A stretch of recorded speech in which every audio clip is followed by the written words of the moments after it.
The role of GFirst LEP is to grow the Gloucestershire economy, and what a year 2018's been. We've seen the fruits of the labour of our business community and our public sector partners coming together, and many of our projects delivered over the last 12 months, including the one behind me. So let's have a look at some of those other projects.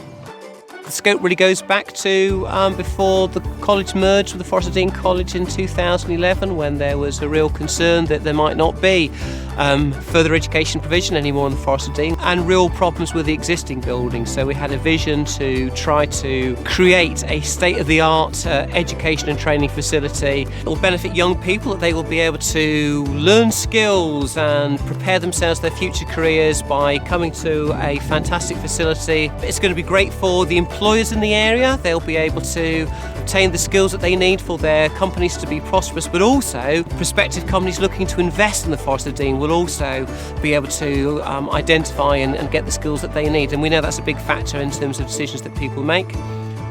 Well, we approached GFirst LEP for some funding to open up. This site was inaccessible previously, and what they've helped us to do is to open this site up for development. And as you can see, the hangar that we're in today, it was the first part of the project. The road was put in, and before the tarmac was even dry, this hangar was starting to be erected. And this attracted £5 million worth of private investment, and that's created 30 jobs already. And as a result of this, it's like being a catalyst for the next stage, which is, as you can see, the development beside us, and that's created another 3.8 million and a further 80 jobs.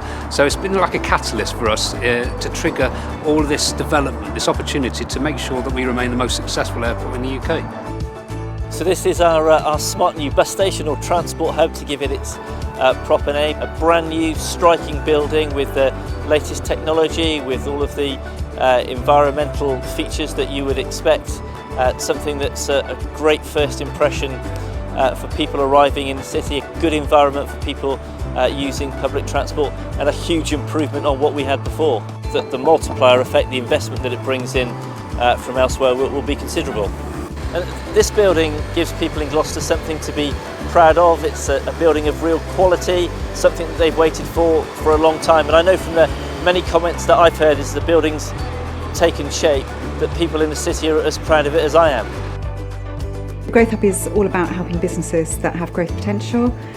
We can work with any business of any size in any sector, but ideally we want to work with businesses that have got the potential to grow. We're very lucky now to have a facility that's twice the size of the one we started with back in 2014, so lots more space for businesses to come and work, meet their own clients here. This was the first Growth Hub, but now we've got two further Growth Hubs, one at Cirencester, which opened in July of this year, and another one at Tewkesbury Borough Council. The benefit of the Growth Hub really is that it's free and impartial advice and guidance. So I have a team of business support advisors that will work with a business to diagnose what the problem might be, or maybe the opportunity even that they have, and help them find a way to access the support and advice they need to make the most of that opportunity or overcome that challenge that they're facing. GFirst was the founder, if you like, of the Growth Hub. So working with the University of Gloucestershire in partnership, they created the Growth Hub that we have today. That was very much the first phase of Growth Hub. GFirst LEP then went on to secure £10 million of capital investment. Some of that investment's gone into here at Oxtalls, and the rest of it is being spent opening up new facilities across the county.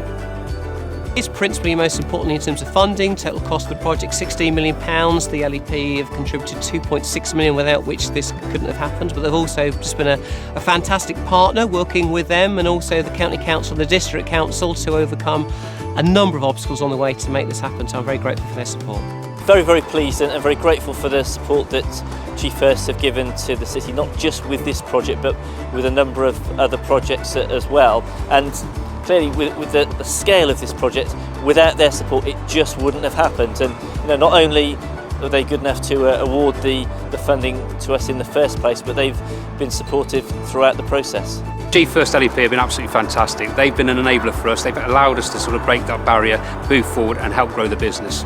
We've had so many barriers to success over the years, and they've been an enabler. They've actually created the opportunity for us to take the business forward, and that's been a stumbling block, and those barriers have always been there. Historically, for the airport, there's always been those barriers.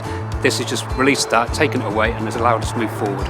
As you can see, a great range of projects right across Gloucestershire, and there's much more to come in 2019. So keep getting involved, keep supporting GFirst Local Enterprise Partnership, and let's make sure that we can ensure that Gloucestershire is still a great place to do business, to live, to work and to play.